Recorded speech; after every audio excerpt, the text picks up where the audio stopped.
হালার বাংলাদেশে আইসা আমার ফইনি হওয়ার অবস্থা। না, এভাবে দিন চলবো না, কিছু একটা করতেই হইব। কাজের খোঁজে গেছিলাম চাইম্যানের কাছে, হালাই আমারে ধান কাটতে লাগাই দিছে। এত পরিশ্রম আর ভালো লাগে না। ওই বুড়া 100 কেজি গরুর মাংস দে, দাম কম রাখবি। গরুর দাম কত জানোস?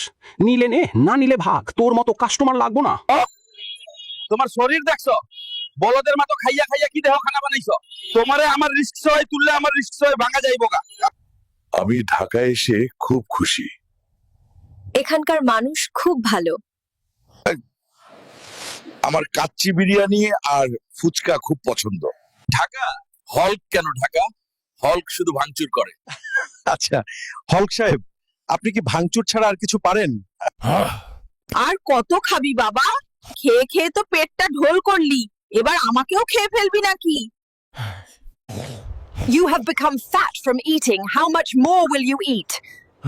You might as well eat me too. Subscribe না করলে খবর আছে।